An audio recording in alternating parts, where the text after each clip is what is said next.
Hello friends, आप सभी को गुरुकुल में फिर से स्वागत है। आज हम लोग शुरू करेंगे इंग्लिश का मर्चेंट ऑफ वेनिस।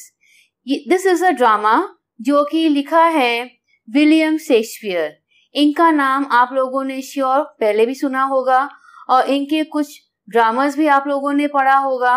वो सब अब्रिस्ट फॉर्म में पढ़ा होगा। अब्रिस्ट फॉर्म यानी कि शॉर्ट में।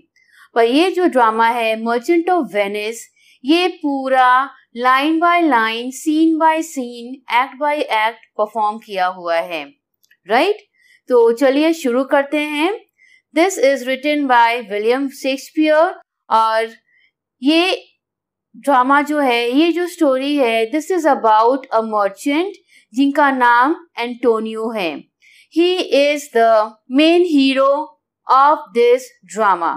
इन्हीं के ऊपर ये सारा ड्रामा रिवॉल्व करता है, राइट? इसमें और भी बहुत सारे कैरेक्टर्स हैं जिसको कि जब हम लोग जैसे जैसे पढ़ेंगे उनका इंट्रोडक्शन होता चला जाएगा, राइट? तो चलिए शुरू करते हैं। सबसे पहले एक्ट 1 सीन 1। ये है वेनिस का एक सड़क, एक स्ट्रीट, और राइट, ये ड्रामा यहाँ पे शुरू होता है। और इस सीन में कौन है? Enter Antonio, Salerio and Solanio. अच्छा, किसी किसी बुक्स में ये नाम को लेके थोड़ा हेरफेर होगा। सैलेरियो की जगह सैलेरिनो होगा। सो प्लीज डोंट पैनिक, घबराइएगा मत, मैटर सब वही है। ऑलराइट, सो ये 3 कैरेक्टर का एंट्री होता है। अब क्या हुआ, चलिए पढ़ते हैं। Antonio, in soothe I know not why I am so sad. It wearies me.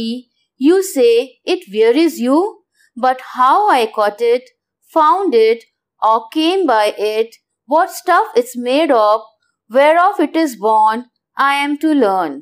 And such a want which sadness makes of me that I have much ado to know myself. अच्छा, इसमें आप देखिएगा कि बहुत सारे words ऐसे हैं जो कि अब यूज नहीं होता है। सो ओल्ड इंग्लिश जो कि यूज होता था एलिजाबेथन टाइम पे, राइट? तो इन सब का मीनिंग जैसे जैसे मैं आपको एक्सप्लेन करूंगी वैसे वैसे बताते जाऊंगी। प्लस बुक के लेफ्ट हैंड साइड पे भी आप देखिएगा वर्ड्स के मीनिंग मेंशन्ड है। ऑलराइट, तो यहाँ एंटोनियो जो है वो कहता है इन सूथ, सूथ माने रियली। ऑलराइट, वो कहता है कि सही में हमको खुद को नहीं पता that why I am so sad. Antonio को खुद को नहीं पता है कि वो रीजन क्या है। उसको फील हो रहा है कि वो अंदर से खुश नहीं है, वो परेशान है, वो टेंस्ड है, पर क्यों वो परेशान और टेंस्ड है उसको खुद को नहीं पता, ठीक है? और इसी चीज को वो सोच सोच कर वो थक गया। इट वेयरीज मी, यू से इट वेयरीज यू। तो वो कहता है कि ये क्या हमको हो गया है कि हम जो इतने अपसेट हैं, ये हमको काफी अंदर से परेशान कर रहा है और तुम लोग को भी परेशान कर रहा है।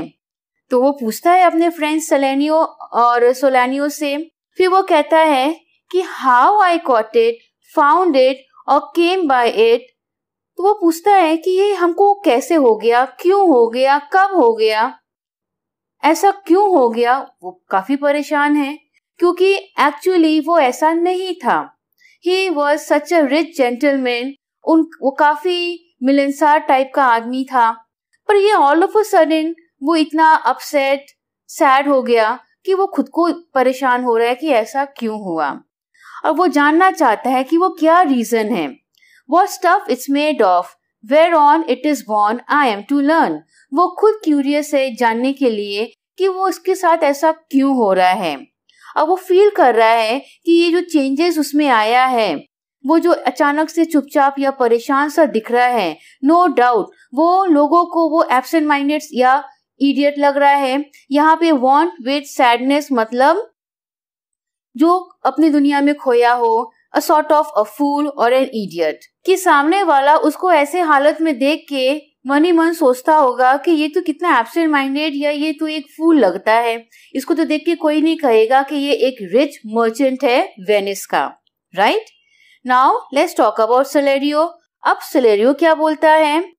Your mind is tossing on the ocean, there where your argosies with portly sail, like signers and rich burghers on the flood, or as it were the pageants of the sea. तब उसका जो friend है Celerio, वो कहता है कि तुम परेशान क्यों हो, हम बता रहे हैं। तुम परेशान इसलिए हो क्योंकि तुम्हारा दिमाग इस वक्त ओशन पर है, जहाँ की तुम्हारा शिप काफी कुछ सामान लेकर सेल कर रहा है, right. Where there your argosies with portly sail, आर्गसीज हो गया मर्चेंट शिप। जैसा कि मैंने कहा, एंटोनियो एक रिच मर्चेंट था वेनिस का, राइट, और उसका काम था सामान एक्सपोर्ट या इंपोर्ट करना फ्रॉम डिफरेंट कंट्रीज, और उस पे वो काफी इन्वेस्ट भी करता था। तो नो डाउट, पर उसका गुडविल इतना अच्छा था कि उसके नाम पे लोग ट्रस्ट करते थे कि ये एंटोनियो का लाया हुआ सामान है, that means no doubt it is pure and good, right. और इसीलिए सेलेरियो कहता है कि तुम परेशान हो क्योंकि you have invested a huge sum of money. वो काफी huge sum of money invest किया है अपने शिप में सामान लाने ले जाने में। तो नो डाउट आप जहाँ इन्वेस्टमेंट करते हो तो आपका दिमाग तो उसी पे रहता है ना, कि मेरा सर सामान सही सलामत हार्बर पे आ जाए या सही सलामत मेरे कस्टमर के पास पहुंच जाए ताकि मेरा लॉस ना हो, राइट। सो यही रीजन सेलेरियो एंटोनियो को देता है। और फिर वो कहता है कि तुम इतना टेंशन क्यों ले रहे हो, तुम तो एक नामी गामी मर्चेंट हो। और उसके शिप को वो कैसे कंपेयर किया है, ये देखिए, these lines are very important. वो कहता है कि तुम्हारा जो मर्चेंट शिप है वो जब समुद्र पे उतरता है तो वो कैसा लगता है, वो बिल्कुल वैसा लगता है जिस तरह से कोई एक पैसे वाला रिच आदमी एक अच्छा खासा महंगा ड्रेस पहनकर जब वो सड़क पर उतरता है तब क्या होता है, उसको देखने के लिए आम जनता साइड हो जाता है और उसको सल्यूट करता है, उसके सामने सर झुकाता है कि भाई ये देखो काफी रईस पैसा वाला लोग जा रहे हैं तो हमको उनको रिस्पेक्ट देना है। तो दिस इज हाउ एंटोनियो की शिप को कंपेयर किया गया है, राइट। तो यहाँ पे आपको एक क्वेश्चन आ सकता है that what are ships of Antonio refer to as. तब यहाँ पे आपको लिखना होगा that ships of Antonio are refer to as richly dressed gentlemen that are looking down to the poor citizens। यहाँ poor citizens कौन हो गए, छोटे मोटे बोट जो कि ओशन पे तैर रहे हैं, clear. Do overpeer the petty traffickers, तो यहाँ पे petty traffickers क्या हो गया, जो छोटे मोटे बोट हैं जो कि सी पे तैर रहे हैं। तो जहाँ पे the moment एंटोनियो का शिप आता है, ये छोटे छोटे शिप या बोट वो साइड दे देते हैं ताकि एंटोनियो का मैजेस्टिक शिप बड़े आराम से शानो शौकत से आगे बढ़ सके। तो आगे सेलेरियो कहता है कि that courtesies to them do them reverence as they fly by them with their woven wings। तो अब यहाँ पे वो और डिटेल में एक्सप्लेन करता है कि तुम्हारा यहाँ पे एंटोनियो, कि जब एंटोनियो का majestic rich merchant ship ocean में निकलता है तो ये जो छोटे मोटे बोट्स है या शिप है वो साइड दे देते हैं, उसको रास्ता दे देते हैं ताकि वो बड़े आराम से निकल जाए। और वी ऑल नो ओशन पे लहरें होती हैं जो कि अप एंड डाउन होता रहता है और उसी मूवमेंट के साथ हमारा शिप या बोट भी अप एंड डाउन होता है। तो इस मूवमेंट को सेलेरियो ने कंपेयर किया कि एज इफ जो छोटे शिप्स है या बोट है वो उस वेव्स पे रहते हैं और जब वो भी अप एंड डाउन होता है तो ऐसा लगता है कि जैसा मानो कि ये लोग बाव कर रहे हैं, सर झुका के एंटोनियो के मैजेस्टिक शिप को प्रणाम कर रहे हैं, रेस्पेक्ट दे रहे हैं। Alright, Solanio, believe me sir, had I such venture forth the better part of my affections would be with my hopes abroad. I should be still plucking the grass to know where sits the wind, peering in maps for ports and piers and roads and every object that might make me fear. Misfortune to my ventures, out of doubt, would make me sad.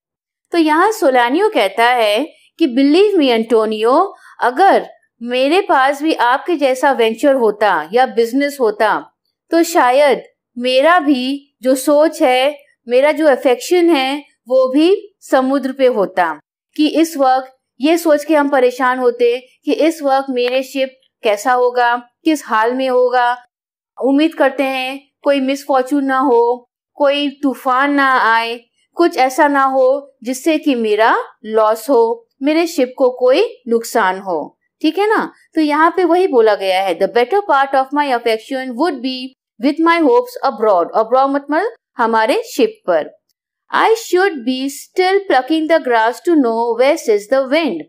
तो यहाँ पे Solanio कहता है कि I agree with you Antonio, तुम मानो या ना मानो, तुम यही सोच सोच के परेशान हो कि तुम्हारा शिप सही सलामत है कि नहीं।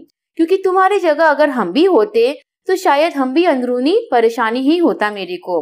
बल्कि हम क्या करते, वो क्या करता देखिए, उसका कहना है कि हम रह रह कर एक ग्रास को प्लग करते और उसको होल्ड करके देखते कि वो किस तरफ बेंड कर रहा है। यानी कि वो चेक करता कि हवा जो है, विंड जो है, वो किस डायरेक्शन में ब्लो कर रहा है। इससे वो एक अंदाज लगा सकता है कि ये जो विंड का डायरेक्शन है उसके शिप के फेवर में है या अगेंस्ट में है। अगर फेवर में है दैट मीन्स उसका शिप सेफ एंड साउंड है, और अगर डायरेक्शन उसके अगेंस्ट है तो नो डाउट कुछ भी गलत हो सकता है। फिर वो आगे कहता है कि peering in maps for ports and piers and roads and every object that might make me fear misfortune to my ventures out of doubts would make me sad। फिर वो कहता है कि विंड का डायरेक्शन अगर अगेंस्ट हो तो वो क्या करता, तुरंत वो मैप्स निकालता और पता करने का कोशिश करता कि उसके शिप से कौन सा नियरेस्ट पोर्ट या हार्बर हो जहाँ की वो जाके शेल्टर ले सकता है, ताकि उसके जान माल को कोई नुकसान ना हो। तो इन शॉर्ट सोलानियो सारा दिन परेशान ही रहता अपने शिप्स के, मर्चेंट शिप्स की सेफ्टी के बारे में सोच सोच कर। तो नो डाउट एंटोनियो को यही सब परेशान कर रहा है, राइट।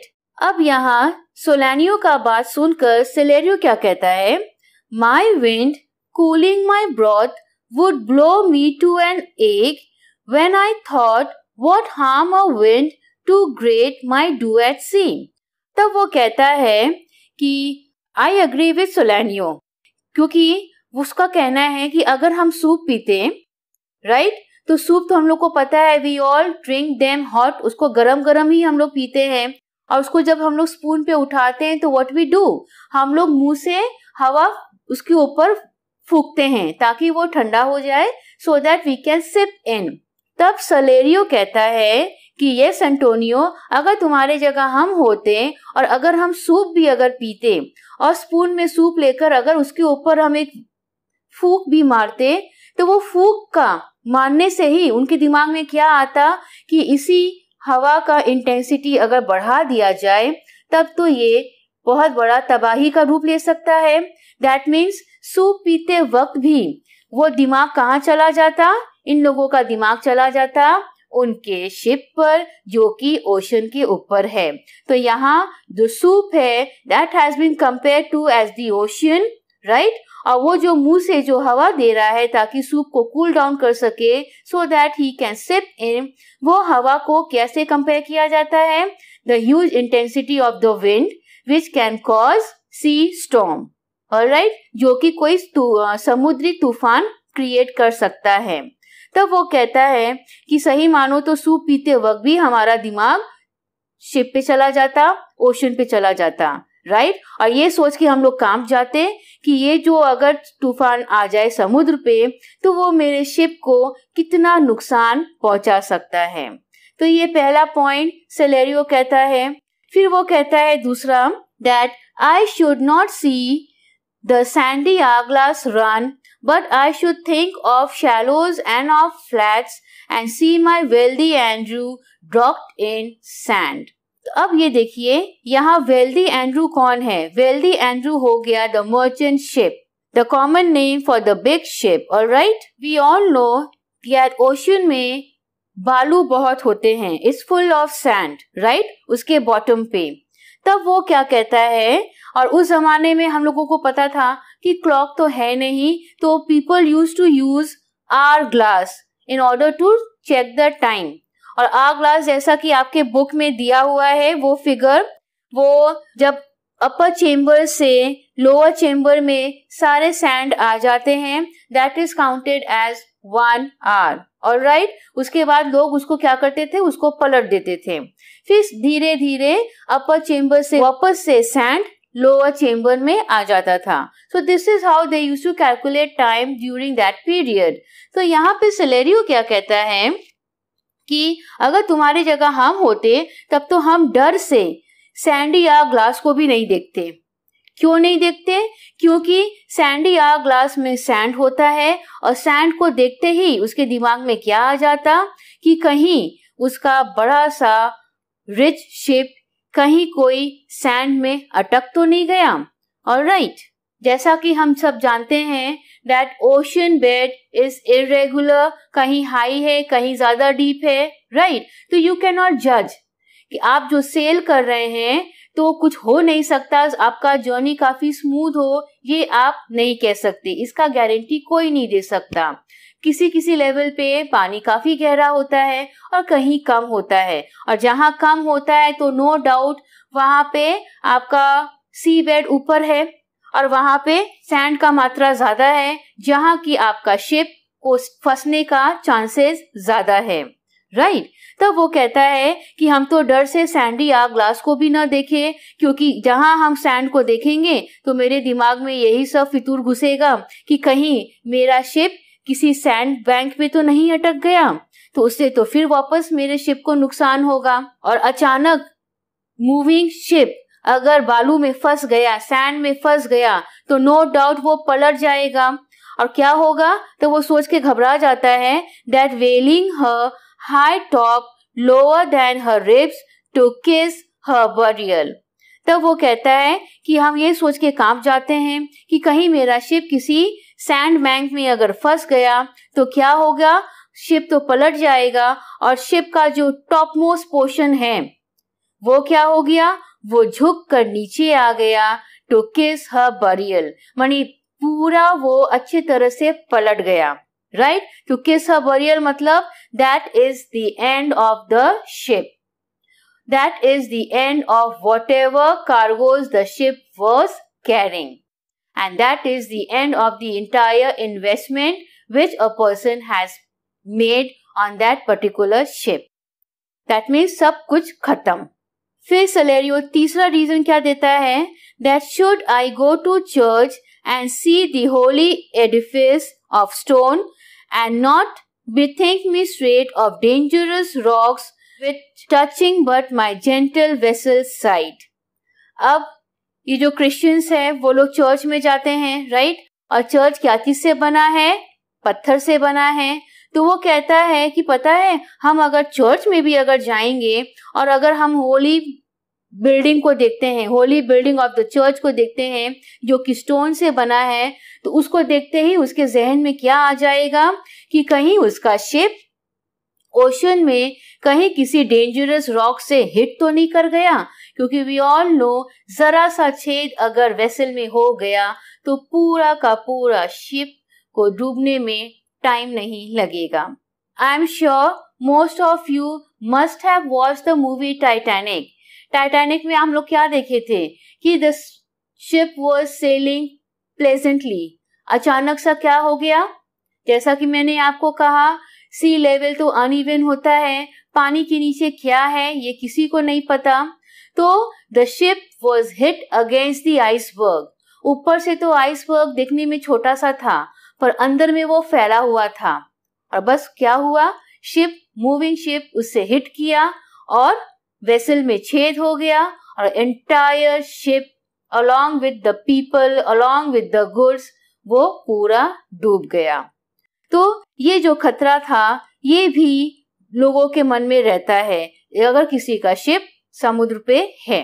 तो आगे सेलेरियो कहता है कि भगवान न करे अगर उसका शिप कोई डेंजरस रॉक से हिट करता है और उसका वेसल अगर कहीं से भी छेद हो जाता है तब क्या होगा, एंटायर शिप डूब जाएगा और वो जो इतने सुंदर सुंदर महंगा सामानों से लदा हुआ था वो तो पूरा ओशन पे स्कैटर्ड हो जाएगा। देखिए पेज 3 पे उसने क्या कहा, would scatter all her spices on the stream, enrobe the roaring waters with my silk, and in a word, but even now worth this and now worth nothing। तब वो कहता है कि सोच लो, अगर भगवान न करे कभी कुछ ऐसा हो गया तो जितने महंगे स्पाइसेस जो उस शिप में था वो तो पूरा ओशन पे स्कैटर हो जाएगा, और शिप में और भी क्या था, महंगा सिल्क, राइट। तो ये जो थान के थान बंडल ऑफ बंडल जो सिल्क थे वो तो पूरा खुलकर पूरे ओशन पे फैल जाएगा, जैसे लग रहा है कि पूरा जो वाटर है वो अपने आप को सिल्क के चादर से ओढ़ लिया हो। एनरोब मतलब अपने आप को कवर कर लेना, राइट। तो enrobe the roaring water with my silk, यानी कि पूरा समुद्र का पानी जो है वो पूरे सिल्क कपड़े से कवर हो जाएगा। तो and in a word, but even now worth this and now worth nothing. तो अब क्या हो गया कि जो सामान जो इतना महंगा था, इतना वो उसका दाम था, उसका कितना वर्थ था, एक जरा सा एक एक्सीडेंट में वो क्या हो गया, पानी में मिल गया। मतलब आज वो फूटी कौड़ी का हो गया, अब वो किसी लायक नहीं बचा। Now worth nothing. Shall I have the thought to think on this, and shall I lack the thought that such a thing bechance would make me sad? But tell me not, I know Antonio is sad to think upon his merchandise। तब Celerio समझाता है कि देखो Antonio, हम तुम्हारा position, हम तुम्हारा condition समझ सकते हैं। कोई इंसान अगर लाखों का इन्वेस्टमेंट किया हो और उसका शिप अगर ओशन पे हो तो उसके दिमाग में तरह तरह का डर सताता है कि कहीं उसके शिप के साथ कुछ अनहोनी ना हो जाए, क्योंकि उसने अपने सारे पैसे दांव पे लगा दिया है। अगर वो सेफली हावर पे आ जाता है तब तो वो अमीर हो गया, और अगर डूब जाता है तो वो इंसान रातों रात गरीब हो जाएगा, राइट। तो वो कहता है कि आई नो, तुम लाख मानो या तुम लाख बोलो कि तुम ये सब नहीं सोच रहे हो, बट आई नो कि तुम्हारे दिमाग के पीछे यही सब चल रहा है, और शायद यही सब तुमको उदास कर दे रहा है। और यहाँ पे जो मर्चेंडाइज है वो हो गया all the things that the ship was carrying. Alright, अब सलेरियो का बात सुनकर एंटोनियो कहता है, believe me, no, I thank my fortune for it. My ventures are not in one bottom trusted, nor to one place, nor is my whole estate upon the fortune of this present year. Therefore, my merchandise makes me not sad. तो यहाँ Antonio कहता है कि तुम लोग मेरा यकीन करो, मेरा फॉर्च्यून काफी अच्छा है, मेरा लक काफी अच्छा है। जैसा कि मैंने आपको कहा कि Antonio was a well-known merchant in Venice. उसका रुतबा, उसका गुडविल अड़ोस पड़ोस नेबरिंग कंट्रीज में भी था, right. And he was a real gem of a person. उसका बिहेवियर, उसका attitude, people use to admire him. तो वो कहता है कि बिलीव मी, हमको उस चीज का डर नहीं है, और मेरा तकदीर हमेशा मेरा साथ दिया है। क्योंकि my ventures are not in one bottom trusted. तो वो भी काफी चालाक था और चतुर था, क्योंकि देखिए अगर आप बिजनेस करने निकलते हैं तो आपको रिस्क फैक्टर का भी ध्यान रखना होगा। तो इसीलिए एंटोनियो काफी समझदारी से बिजनेस करता था। वो क्या किया, वो अपने सारे सामान को एक ही शिप पर नहीं लोड किया कि भगवान न करे अगर कुछ हो गया तो वो शिप तो सब कुछ लेके डूब जाएगा। तो इसीलिए वो क्या किया, वो अपने सारे मर्चेंडाइज को अलग अलग शिप में रखकर अलग अलग डायरेक्शन पे भेज दिया, क्योंकि उसके खरीदार अलग अलग डायरेक्शन के थे। तो बाय चांस अगर समुद्र में तूफान आता है तो किसी एक डायरेक्शन में आएगा, तो बाकी 3 डायरेक्शन तो बचा रहा, लॉस होगा एक शिप का, बाकी 3 तो जिंदा रहा, तो लॉस 1/4 होगा, क्लियर? सो एंटोनियो काफी समझदारी से बिजनेस करता था, इसीलिए बोला कि नहीं, हमको वो चीज का टेंशन नहीं है, क्योंकि हम काफी समझदारी से अपना काम करते हैं।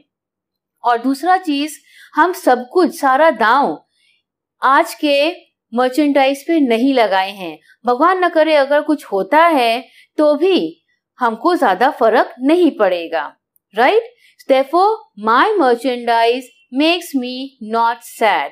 तब एंटोनियो कहता है कि इसीलिए हम उसको लेके टेंस नहीं हैं। इस पे सोलानियो क्या बोलता है?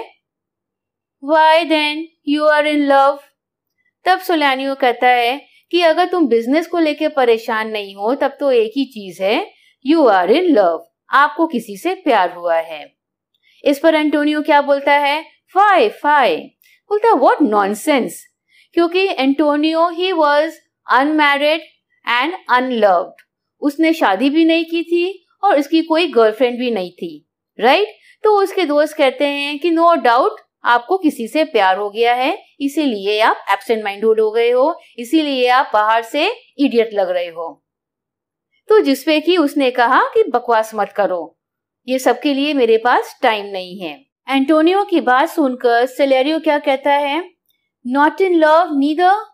Then let us say you are sad because you are not married, and swear as easy for you to laugh and leave and say you are married because you are not sad.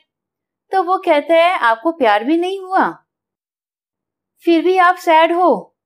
आप sad हो, क्यों आप sad हो? क्योंकि आप खुश नहीं हो, ठीक है? और अगर आप खुश नहीं हो तो मतलब आप सैड हो। तो मतलब ये कितना कंफ्यूज करने वाला सिचुएशन है, किसी को प्रॉपर आंसर नहीं मिल रहा है कि रीजन क्या है। वो कह रहा है कि हम सैड नहीं हैं, तो अगर आप सैड नहीं हो तो आप हंसो, आप उछलो, आप कूदो, आप तो वो भी नहीं कर रहे हो। देखिए यहाँ लिखा है for you to laugh and leave. तो वो कहता है कि अगर आप सैड नहीं हैं तो आप खुशी से उछलो, हंसो, गाओ आपके फ्रेंड्स के साथ, पर आप तो वैसा भी नहीं कर रहे हो, आप हंस बोल भी नहीं रहे हो और कह रहे हो कि आप सैड भी नहीं हो। तब वो कंपेयर करता है एंटोनियो को किससे? Now by two-headed Janus, nature had framed strange fellows in her time, some that will evermore peep through their eyes and laugh like parrots at a bagpiper, and other of such vinegar aspect that they'll not show their teeth in way of smile, though nesters swear the jest be laughable. अब यहाँ पे ध्यान दीजिएगा, left hand side में देखिए meaning दिया हुआ है। आप आ जाइए इधर और देखिए line 50, Janus, he is a Roman god always placed above doorways with one head looking inward and the other looking outward, right? तो यहाँ पे ये कहते हैं कि रोमन गॉड जो है जैनस, वो दरवाजे पे प्लेस करते हैं रोमन्स, और उनका एक चेहरा बाहर की तरफ होता है, एक अंदर की तरफ होता है। यानी कि हमारा जो ह्यूमन नेचर है, हम लोग भी दो चेहरे वाले हैं। अंदर का चेहरा कुछ है और दुनिया को दिखाने का चेहरा कुछ है। So two faced people we are. तो दिस इज हाउ यहाँ कंपेयर किया गया है, राइट? जैनस से नॉर्मल पीपल को। आगे सेलेरियो कहते हैं कि यहाँ पे ऐसे स्ट्रेंज पीपल भी हैं जो कि जब इतना हंसते हैं बेवजह कि उनकी आंखें बंद हो जाती हैं, right? You must have seen some people कि वो इतना हंसते हैं कि उनकी आंखें छोटी हो जाती हैं, as if they are peeping through their eyes, माने दिल खोलकर हंस रहे हैं कि ऐसा इतना बड़ा मजाक तो कभी उनके लाइफ में हुआ ही नहीं है। और ऐसे लोगों को क्या बोलते हैं? They laugh like parrots. Parrots को इडियट्स बोला गया है, क्यों? क्योंकि they are laughing at bagpiper. Bagpiper क्या है? दे आर द म्यूजिशियन, जो कि कितने अच्छे मेलोडियस सुरीली म्यूजिक बजाते हैं, राइट? उस पर ये पैरेट्स हंस रहे हैं। मतलब पैरेट्स मतलब फूलिश पीपल, जिनको कि ये भी नहीं समझ में है कि कहाँ हंसना चाहिए और कहाँ रोना चाहिए, राइट? वो लोग बैग पाइपर की इतने काबिलियत पर हंस रहे हैं और ऐसा हंस रहे हैं कि हंसते हंसते उनकी आंखें बंद हो जा रही है, राइट? तो एंड दूसरे लोग इस तरह से होते हैं कि जो वाकई हंसने लायक चीज होती है उस पे भी नहीं हंसते, आया आपको बात समझ में? लेट मी रिपीट अगेन कि आप you must have come across many people, उसमें से ऐसे कुछ लोग होते हैं कि जहाँ हंसने वाला कोई बात ही नहीं है उस पे भी वो हंसेंगे बेवकूफ की तरह, और जहाँ वाकई हंसना चाहिए वहां पे बिल्कुल सीरियस प्रिटेंड करेंगे, जैसा लगेगा कि हाँ इस पे क्या ऐसा हंसने वाला चीज है। सो यही हो गया टू हेडेड जेनस। क्लियर? अब आगे बढ़ते हैं। And other of such vinegar aspect, vinegar aspect मतलब कि कुछ कुछ लोग ऐसे होते हैं सार टेम्परामेंट के जिनको कि हंसना पसंद नहीं, right? That they will not show their teeth in way of smile though Nestor swear the jest be laughable. अब ये नेस्टर क्या है वो भी आप आ जाइए लेफ्ट हैंड साइड पे, लाइन 56 देखिए लिखा हुआ है that he is an old and Solomon Greek general who fought in the Trojan war and अगर वो हंसते हैं that means a joke must be really very funny, क्योंकि जो सोल्जर होते हैं वो लोग काफी सीरियस होते हैं। क्यों? क्योंकि वो लोग हमेशा वॉर करते हैं तो वो लोग हंसना जानते ही नहीं हैं। उनके लिए तो हर जगह खून खराबा, लाइफ डेथ, विक्ट्री, वॉर, यही सब उनके दिमाग में घूमता है। लेकिन अगर कोई सोल्जर आदमी अगर हंस देता है दैट मीन्स वो जोक हंसने लायक है। पर there are certain people of vinegar aspect जो ऐसे हंसने वाले चीजों पे भी नहीं हंसेंगे। क्लियर?